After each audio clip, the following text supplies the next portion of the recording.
Good evening. It's a pleasure to be doing this presentation for the Kenya Association of Orthopedic Surgeons. Can you hear me? Yes, very well, thank you. Okay. So, and I don't know if you can see me, I'm sharing, I'm on video. Very well. You can see me? Okay. So, hi, I'm Kavulani, Mutiso, and I have here with me Esther, who's the sonographer I work very closely with. Hi. So, it's a joint presentation with me and Esther. Without much further ado, I will share my screen so that you can, we can begin the presentation. So can you all see the presentation now? Yes. The screen for the presentation? Okay. So the talk is on musculoskeletal ultrasound. I've chosen to give it the title Cheap, Cheerful, and Accessible, which will become more apparent as we go through the presentation, why I went for such a title. As introduced, I'm Kavulani, and this is Esther, Miss Esther Okoth, who I work closely with doing the ultrasounds that we do here at Aga Khan. So this talk, basically, we're going to give an overview of the various musculoskeletal conditions which can be assessed on ultrasound. And also I'll give a brief overview of ultrasound-guided therapeutic interventions for common musculoskeletal conditions. So the reason I've titled it Cheap, Cheerful, and Accessible, it's cheap because we all know ultrasound is reasonably economical versus requesting for MRIs or CTs. It's a cheerful assessment to do for a patient because a lot of the time as we're doing our ultrasounds, we interact and engage with the patient. We actually find out quite a bit about the patient as we're doing the ultrasound. And in many ways, that also guides us to what we should be looking for. And, you know, it makes it easier to either come up with a diagnosis or some kind of management plan that we can share with the referring clinician. Accessible because it has a wider availability, and as you're all aware, it's becoming a more and more portable imaging modality.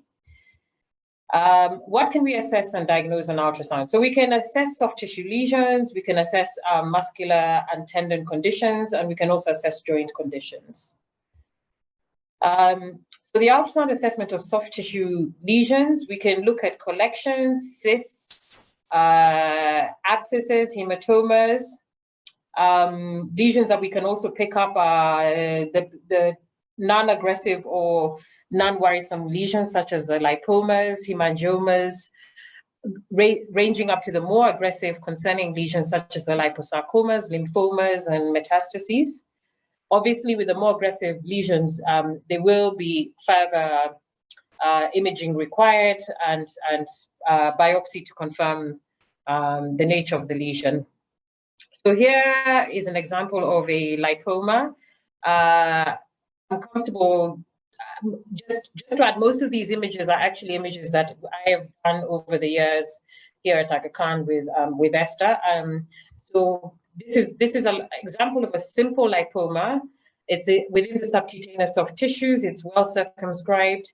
It has what we would say is fatty echogenicity.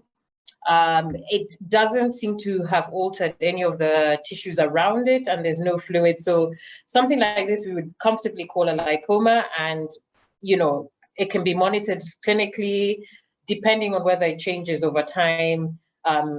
Most of the time it can just be left alone. Here is another example of a lipoma in the right upper arm. Similarly, it's well defined. It actually, a lot of the time we find with lipomas, they do have a capsule that outlines it nicely. And then it has essentially what we again say is fatty echogenicity. So in general, fat is always seen as a slightly brighter contrast relative to other tissues in the body. This is what we would say is fatty echogenicity, and you know, we can see the muscle layer just beneath it.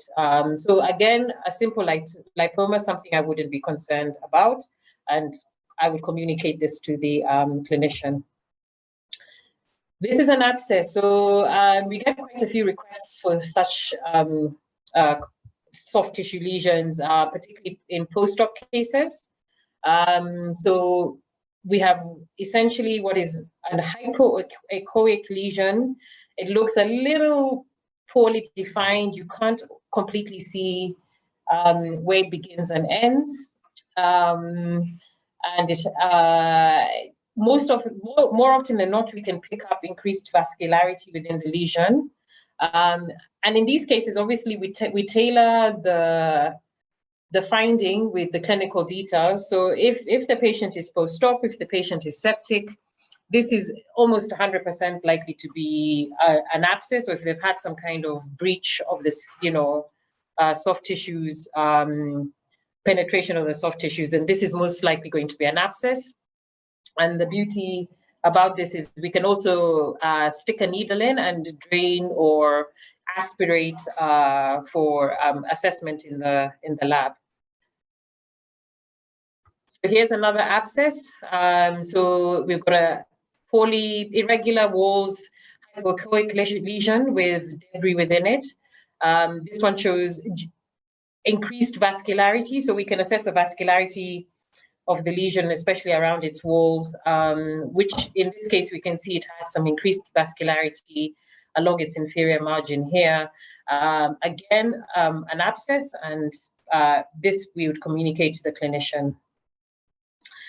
This is a well-defined cystic lesion within the subcutaneous soft tissues, probably an epidermoid inclusion cyst. Again, because it's well-defined, it's very superficial. So this is your subcutaneous soft tissues here.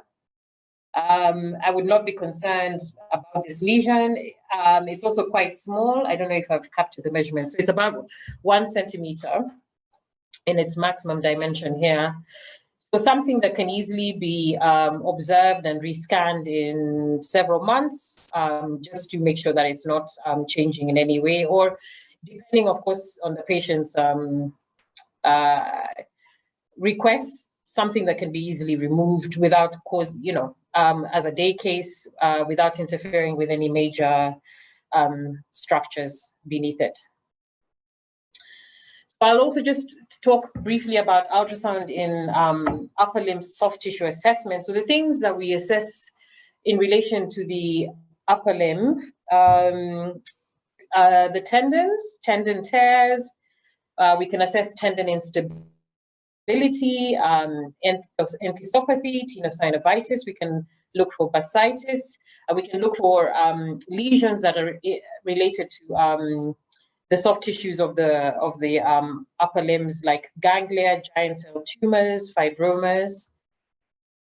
So here we have a tear in the musculoskeletal junction.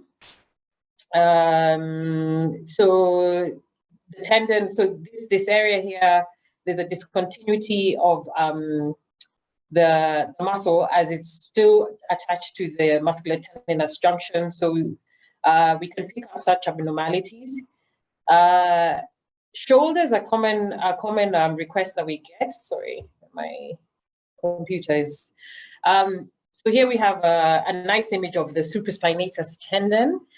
Looking at this supraspinatus tendon, I can see that it has quite what I would describe a heterogeneous appearance.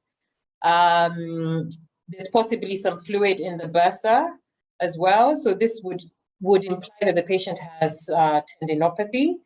And on this particular tendon, it's a bit more than tendinopathy. We can actually see what looks like a discontinuity of the tendon adjacent to the humeral head. So an articular-sided partial thickness tear just here. And just to give you an idea of how accurate the ultrasound has become, I've got an example here of a articular-sided partial thickness tear in the same patient. This actually is the acromioclavicular joint of the same patient, which shows thickening of the synovium, which is likely to be the cause for the patient's impingement syndrome. And we did an MRI on the same patient, and you can actually clearly see the same tear. It was at the footprint, at the tendon footprint. So it's nice when if you get the opportunity to confirm the pathology on MRI, but with an experienced sonographer or operator of the ultrasound, it can be as good as accurate for many of the conditions without having to proceed to MRI. Here we have a case of de Quavan's Tenosynovitis. So this is the transverse section of the tendon, and then there's thickening of the tendon sheath here. And then we also have features of increased vascularity. So we're pretty confident by the time you have tendon thickening that looks like this, you can comfortably call it de Quavan's, or you can call it Tenosynovitis. Here's another tendon, a flexor tendon. So this tendon doesn't have its nice high echogenic fibrillar pattern throughout. It looks a bit low echogenic at this point. And then the same tendon, at the same point, we noticed that the tendon sheath looks thickened. And once again, this was a case of tenosynovitis that we diagnosed on ultrasound. Simple things like ganglion cysts we see all the time. So we can diagnose a ganglion cyst on ultrasound. We can also advise you on the relationship with the tendon or the joint that it appears to be arising from. This is an abscess in a child, a left dorsal hand abscess. So we've got a poorly defined collection. We've got extensive vascularity throughout, which demonstrates that there's a very active vascular supply to that part of the body. And in combination with the clinical details, there was no question this was an abscess. So other things we can look at, more specifically in the upper limb, are things like effusions, osteophytes, erosions, synovitis, and loose bodies. I'll give you a few examples. So here we have a steroclavicular joint. This was an infected steroclavicular joint, so it's got irregular margins. So it has irregular margins, it's got a thickened synovium, and we've got definite evidence of increased vascularity. So this was probably an indolent type of infection like TB of the steroclavicular joint. Here we have a left elbow, and on this one, this was quite a nice example because you can actually see an effusion, an elbow joint effusion. In the same patient, they had fluid in the olecranon bursa with these essentially loose bodies or debris within the olecranon bursa. And then we also strongly felt that there was an erosion around here. So a lot of the time when we are suspecting specific joint things like erosions and osteophytes, we request the clinician to order an X-ray just to correlate and be certain that that's an erosion or that is an osteophyte we're seeing.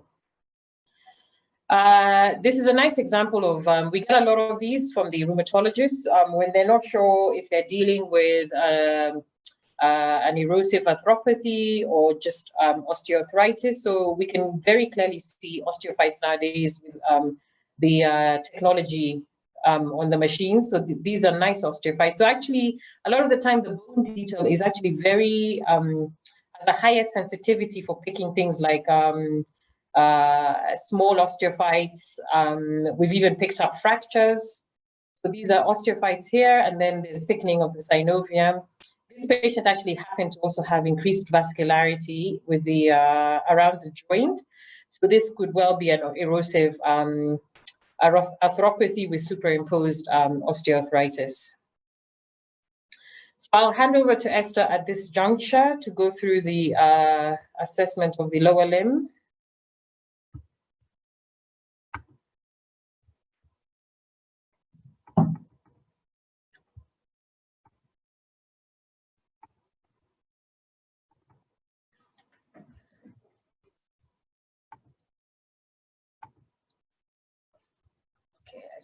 Just screen share, sorry.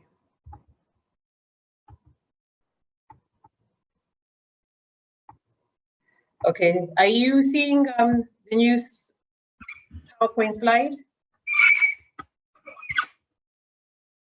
Hi everyone, this is Esther. I hope you're able to see my slides. Yes, we are. Okay.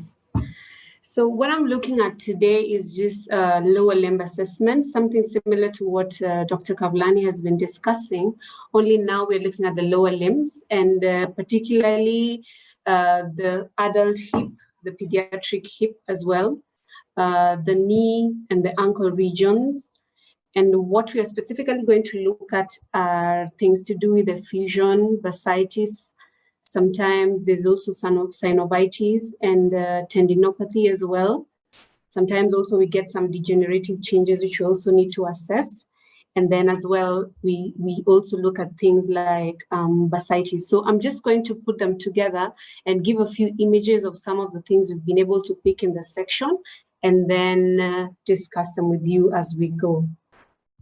So what we have right here is a typical example of what an adult hip joint effusion looks like. You can look at, this is the anterior recess. What we have there is an irritable hip, and you can see there's fluid. There's fluid in the anterior recess, and it appears anechoic. So what happens with this is that sometimes when there's also like things like synovitis, it may not be so easy to tell them apart unless you use things like color Doppler to you know, tell what is going on. So another thing we can get in the adult hip here is bursitis. What we are looking at are images of the still hip region. I've provided this image because it gives us a normal hip and how it looks like. When we have things like bursitis, we can get, you know, like coexisting conditions with the tendons, like tendinosis and tendon tears, sometimes even tendinopathy. So it's also useful to have a close look at the surrounding structures when assessing for things like bursitis. Next image here is definitely an image of what trochanteric bursitis looks like. There's fluid in the bursa. It appears distended and anechoic. That is consistent with bursitis, which can be caused by very many factors. There could be tears in the surrounding tendon. There could be tendinosis. There could be issues with the iliotibial band there. So it's also very useful that while we're assessing for bursitis, we look at the surrounding structures. This is a pediatric hip we have right here. The image on your left is a normal pediatric hip. You can see that the acetabular promontory is angular and the femoral head is in place. The alpha angle as provided on the notes there is 60, which is normal, within normal range. The image on your right is of a girl with dysplasia, and you can see that the alpha angle is 43. That just definitely means the acetabulum is shallow and the femoral head is dislocated. So these are some of the things we're able to you know, look at when we are doing ultrasound of the hip in this section. You can also see that there's some fat hypertrophy there and blunting of the bony acetabulum. Yeah. So while still on the pediatric hip, we have transient synovitis, which looks there like effusion. Ultrasound may not be able to tell synovitis and you know, effusion apart, but sometimes when you incorporate color Doppler, you're able to demonstrate increased vascularity. And of course, any fluid there is definitely an effusion, yeah.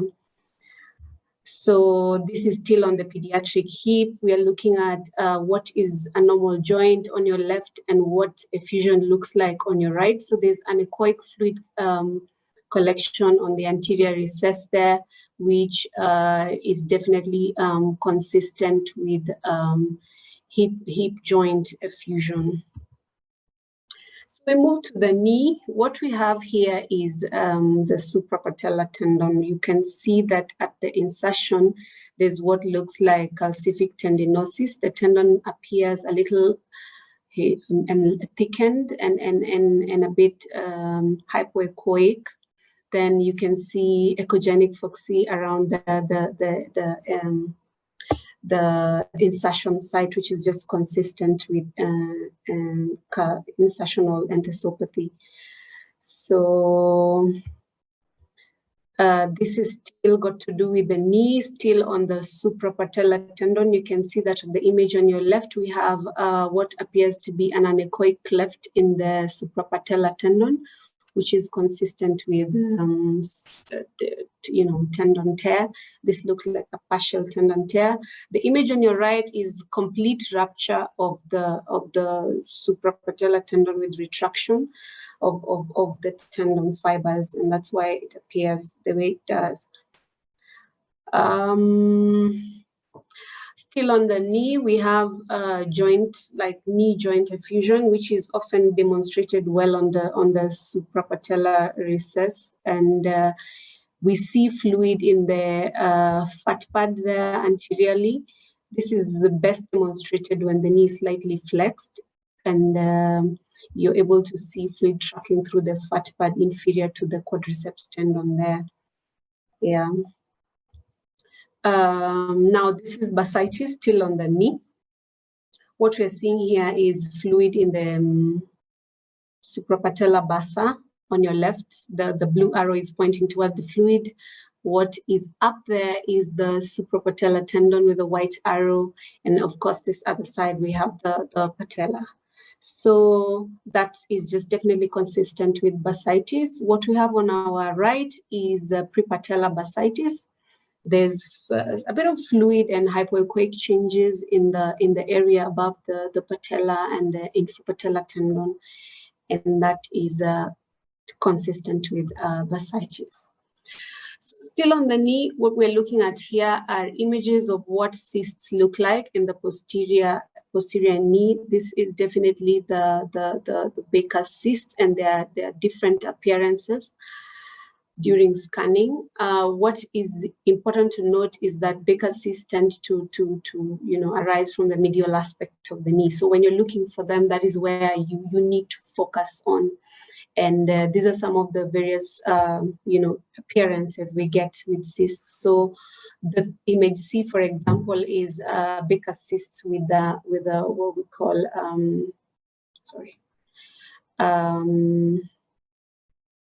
septum, an echogenic septum, and it's just a typical variant of what Baker's cysts look like. Then still on the knee, here now we have a mass. This was just most recently scanned here. This lady showed up with an anterolateral knee swelling that was query-cystic or solid. So on ultrasound assessment, we get this heterogeneous, circumscribed, solid mass that picked a bit of vascularity peripherally, and was just slightly abutting what looked like the anterolateral ligament there. So we called it possible synovial hemangioma, and with a possible differential of a pigmental villonodular synovitis, but with, of course, follow-up and with MRI, just so that it's conclusive, the diagnosis is conclusive. But what is important to note is that ultrasound definitely helps you to establish if you're working with something cystic or solid, and which is very important. Still on masses of the knee, we have here what looks like PVS, pigmented villonodular synovitis. On your left, you can see that that's a medial joint space. The meniscus appears slightly displaced, and there's this hypoechoic, mass-like, heterogeneous, mass-like structure on just slightly over the femur and the tibia, and it demonstrated a bit of vascularity. I just didn't capture it on this image, but as you can see there, that's what it is. And This on your right is also a hypoechoic solid mass, but this one was on the fibula, the region of the leg, the talofibular region. So this one is also circumscribed and hypoechoic. It also picked a bit of, vascularity on color Doppler assessment. So these two masses were eventually described as PVS on histology. So still on the knee, looks like the knee, there's quite a bit to do with the knee. So here what we're looking at are degenerative changes of the knee joint. The image, the first image captures what is now synovial, a bit of synovial thickening on that aspect. That was the lateral aspect of the knee. The second image there is we can see the meniscus protruding into the synovial space, which is definitely thickened. The meniscus is the hypoechoic, and the hypoechoic section is the synovium. In the third image here, as I point out, this is a bit of fluid in that synovial space, and there's also associated synovial thickening.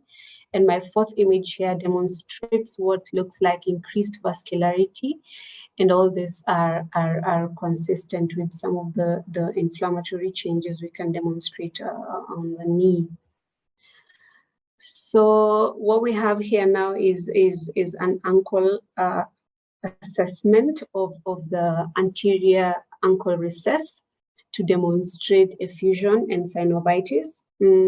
As I previously mentioned, for synovitis, we're just looking to see if there is synovial thickening and prominence. And for effusion, we're just looking to see if there's fluid. So if we are able to pick this on ultrasound, and especially for synovitis, if you're able to demonstrate that there's increased vascularity, then I think that is solid enough. Then we have bursitis of the ankle here. What we're looking at here is the calcaneum. So this is the posterior ankle. What we have there is the Achilles tendon. Just inferior to the Achilles, we have some fluid collecting in the retrocalcaneal bursa. There's a slight amount of physiological fluid that is acceptable, but when it exceeds, I think, about a centimeter in transverse measurement, then now that is, bursitis. This is the retrocalcaneal fat pad there, and that is an echoic fluid collecting right there. So on this one, what we're looking at is the lateral ankle. The image on your left is the lateral ankle. The tendon, this is the lateral malleolus. The tendons we are seeing here are tendons of the peroneal tendons. Now, the reason they appear this way is because we are seeing tears of the tendon, and the retinaculum there is also a bit thickened. So this just goes to show that if there's an issue with the peroneal tendons there, we are able to, very easily demonstrate them. The image on your right is an Achilles tendon, which demonstrates some area of mid-portion thickening and loss of normal fibrillar echo pattern and some hypoechogenicity. So that there describes what tendinosis looks like. Still on the Achilles, what we have here is completely like a complete tear of the Achilles tendon. There's an anechoic cleft there that is very clearly demonstrable. That just goes to show that the fibers have retracted, and that is suggestive of, in keeping with a tear. What is important to note is sometimes when the plantaris tendon is intact, it may appear like the Achilles tendon. So it's normally very useful to carefully evaluate this region, just so that we don't mix things up. What we are now looking at here is the foot. We have a patient who came and had this fracture of had swelling of the fifth, the base of the fifth metatarsal. The initial assessment was, of course, ultrasound, trying to figure out what was going on, and we could demonstrate this break in the cortical contour of the metatarsal, fifth metatarsal there. So, of course, query fracture, and on X-ray, we definitely confirmed that it was it was a fracture right here.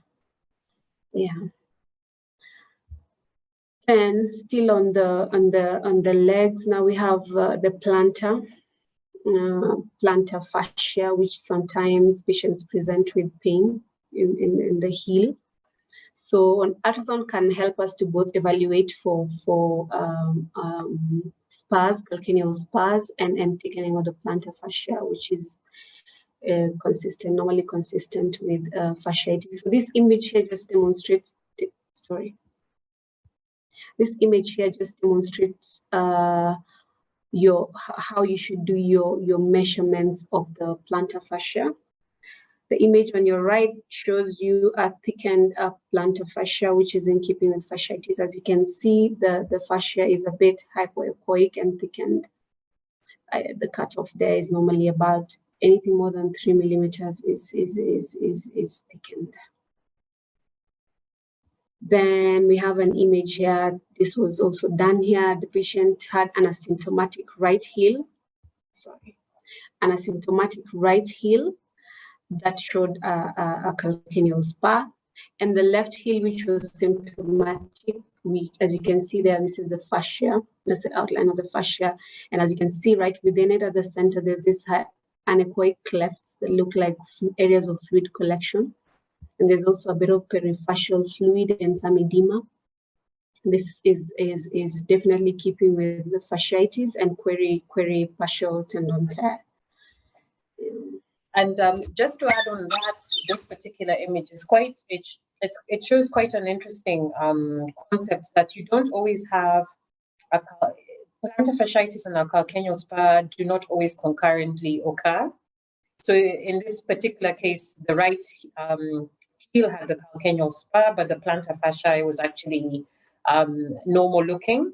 Whereas this one, we couldn't necessarily demonstrate a definite spur, but we had a very thickened plantar fascia, which was hypoechoic, consistent with plantar fasciitis. So a lot of the time in request that people or the clinicians wanting to assess for plantar fasciitis go for ultrasound rather than a radiograph, because a radiograph will only show you the calcaneal spur, but it doesn't mean that they have plantar fasciitis at that point in time, and vice versa. So I will now share my screen again to just close. Bear with me.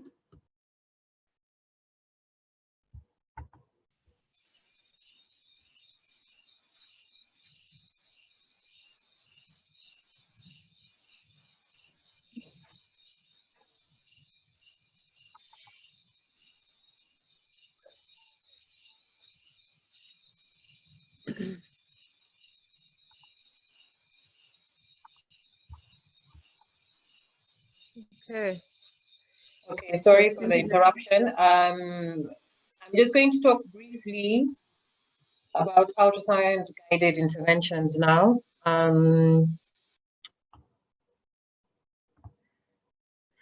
Okay, so ultrasound-guided diagnostic and therapeutic interventions. So the rationale behind this approach, reasonably simple things. There's no radiation involved, and then it has a much higher success rate, which has been proven, than conventional blind techniques. And these are references, papers that have been written that demonstrate this research. And then so the things that we can perform diagnostic interventions and therapeutic interventions on, things like septic arthritis, arthrocentesis for septic arthritis, crystal arthropathy. You get basically real-time aspiration, so you know for sure that you collected the fluid that you needed. You can also completely aspirate the joint if necessary through catheter insertion. Similarly, with things like abscesses, ganglion cysts, and hematomas, we can aspirate to confirm the nature of the fluid that we're seeing, because on ultrasound, as much as we see fluid, we can't tell you if it's blood, if it's pus, or if it's just synovial serous fluid. So aspiration and sending, either aspiration to directly visualize or sending the sample to the lab is the only way of confirming the exact nature of the fluid. So here is an example of an arthrocentesis. So this is an ankle joint. A bit of fluid was noticed on scanning the ankle joint. With an eye of faith, so this is the anterior ankle recess. With an eye of faith, you can see a needle just coming in, just there. Unfortunately, I don't have any real sign videos to show you, which are sometimes nice to actually see the needle coming in and being completely convinced of where you are. But this demonstrates at least that we can see where we're going in and we're sure that we've collected the sample we needed. This is a nice one as well. This is a knee joint, suprapatellar recess.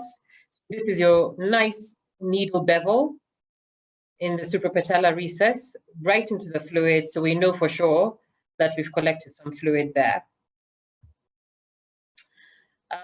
Then other things, of course, we can do intra-articular injections. There are various things that can be injected into the joints, and it's by through guidance of the referring clinician. So if they want a steroid injected, if they want something else injected, it's very possible to do these under ultrasound. And the advantages is we avoid any intravascular injection and intratendinous injection as well, which is quite important, especially when we're injecting steroids. As you're well aware, injecting a steroid directly into the sorry, I've gone way ahead, into the tendon is not the best thing for the patient and essentially can lead to tendon rupture. My apologies, I went way ahead on this. So, and then other things that we can, so here's a list of the different areas we can do intra-articular injections. We can do, or conditions, we can do it for synovitis, we can do it for the different tendinopathies, we can do it for bursitis. Another example of an intra-articular injection. So in this particular example, the needle is just here, and that's the anterior, I believe this was a knee, the anterior knee recess here.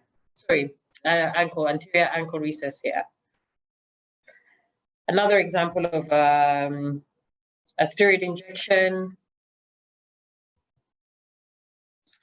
This is a bursal injection in the shoulder. So here, if you can see this parallel echogenic lines, that's the needle going just into the bursa. So in this case, one is sure that I'm not in the tendon, I'm just above the tendon within the bursal spaces, which is where we want to inject the steroid to have the most effect. Other things that are possible, I don't actually do this presently, but this is more for awareness, is things like barbotage. So image-guided needle and irrigation of the rotator cuff calcifications, prolotherapy. So these are more, I suppose, specialized injections and interventional techniques that can be done with ultrasound guidance. You can also do diagnostic blocks. So back to the title of our talk, just as a recap. So the reason we encourage ultrasound is because it's cheap, it's economical versus other imaging modalities. We get to interact with the patient, which we enjoy as, you know, sonographers and radiologists. It's much more accessible than a lot of the other imaging modalities. So for instance, if there's a sporting activity happening in a stadium, we can have an ultrasound available at the time to diagnose any injuries that are happening real time. It's very much an evolving modality. So it's getting better and better with advancing technology. I, however, want to put one cautionary message out there. It is very operator dependent. So an ultrasound in the wrong hands can cause a lot of damage, but in the right hands can achieve a lot of good. So on that note, thank you for your attention. These are my references. And I can close the talk then. Thank you very much, Dr. Kavulani, for your awesome presentation. I bet we've all learned quite a bit about what you've shown us in musculoskeletal radiology, associated a lot with orthopedics. Very, very much grateful for it. Thank you very much to Esther as well, who has co-presented with you. I'm sure we have a lot of questions from the panel, or rather, I think there may be totaling to about 4 now. I've got some questions on the chat. Yeah. So I can start off with those if that's okay. Yes, that's fine. Okay. So I have a question here. The role of ultrasound in assessing torsion deformities of tibia and femurs. Ultrasound in bone density assessment. Okay. So the second part of that question I can answer. You cannot really assess bone density on ultrasound. That still very much remains a radiographic and nuclear medicine assessment. Regarding torsion deformities of tibia and femurs, I have to, sorry? I think the first part of that question is basically about the role of the ultrasound in assessing torsion deformities of the tibias, I guess. Well, I'm not sure whether that femur part. Yeah, I'm not understanding the question. I don't know if Dr. Gakuya is able to expand. Yeah. Okay, but are you able to answer anything about assessing torsion and using the ultrasound for that? Okay, so honestly, okay. I don't know what specifically is torsion in the torsion deformities is referring to. So I'd need some more information. Generally speaking, tibia and femur torsion, no. I haven't come across us assessing those on ultrasound. Right. Okay. Yeah, and bone density. Yeah, and the second part is still a radiographic assessment. Maybe we can go to the next question. If Dr. feels it's unclear, maybe he can clarify it for us. Okay, so we have a question: role of ultrasound in chondromalacia of the patella. That is challenging as well, because the thing about the knee, it's a very closed structure. So, and one thing ultrasound cannot do is penetrate bone. Hence, we can't. It's predominantly a soft tissue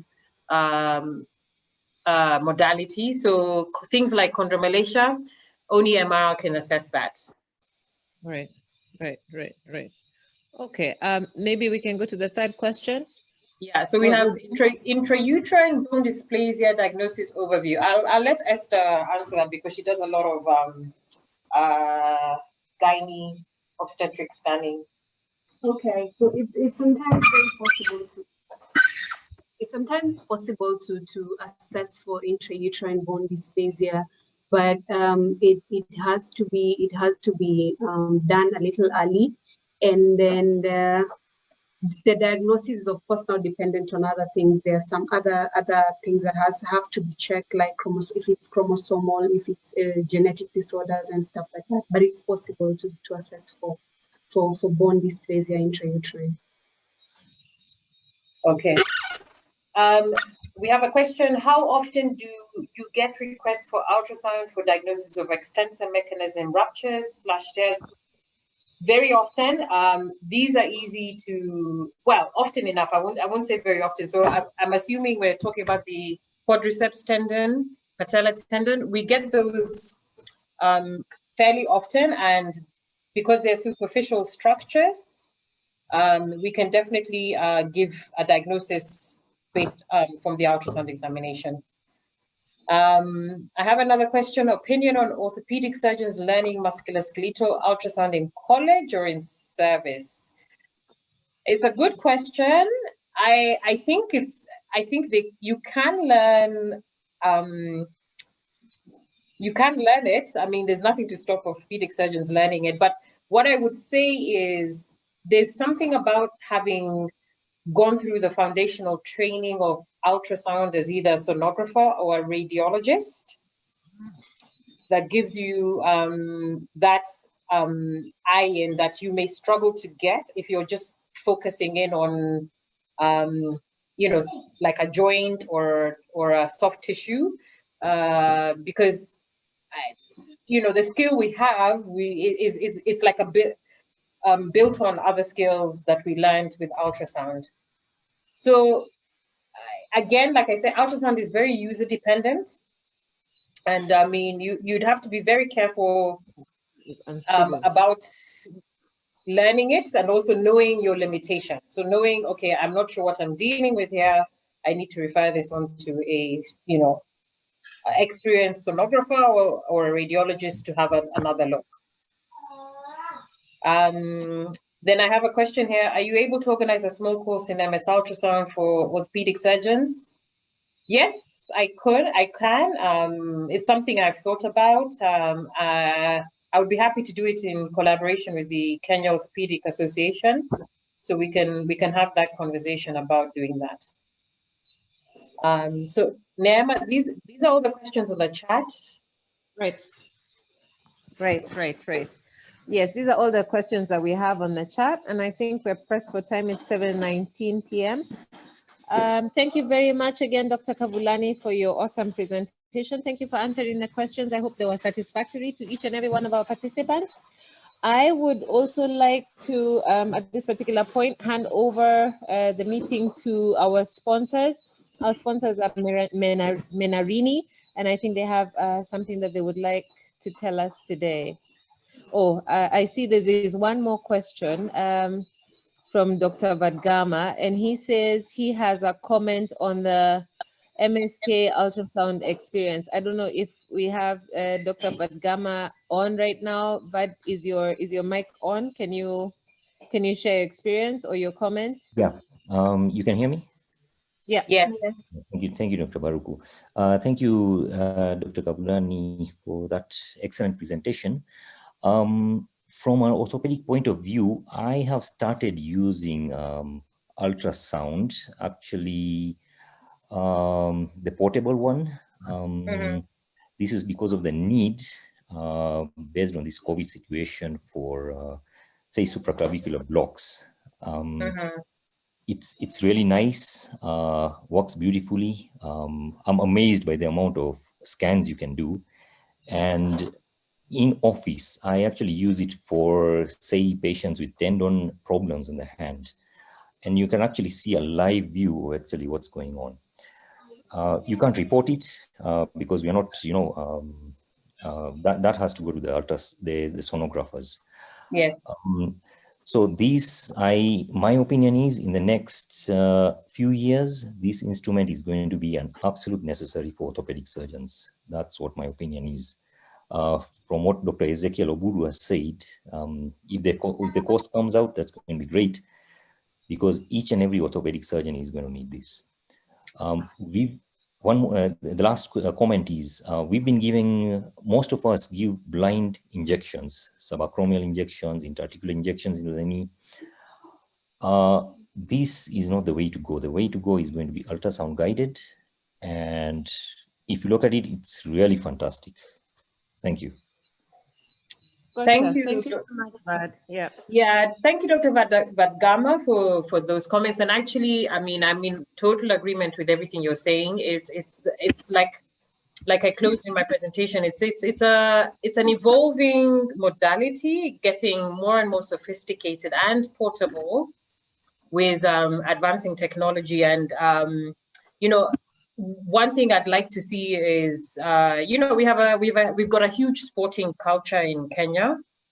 Is like our various sporting events, ultrasounds being present with people who know how to utilize them for the various games that are held, for even not necessarily games, but if we have matches in different schools or universities, someone can be diagnosed on the spot, and then it therefore prevents them from further injuring themselves. Or even if they're not injuring themselves, or if they're not diagnosed at the time, they can easily access ultrasound or an ultrasound to, get to the bottom of their diagnosis quicker rather than keep playing or keep damaging the joint or the tendon.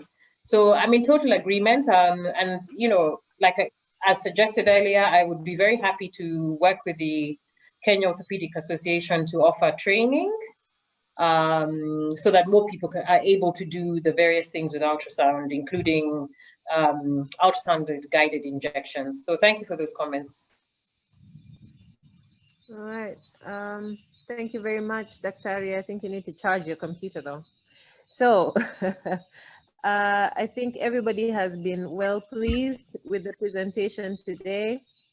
I don't know if there are any more comments or whether we can hand over now to, thank you very much for your comments. I'm sure our presenter has seen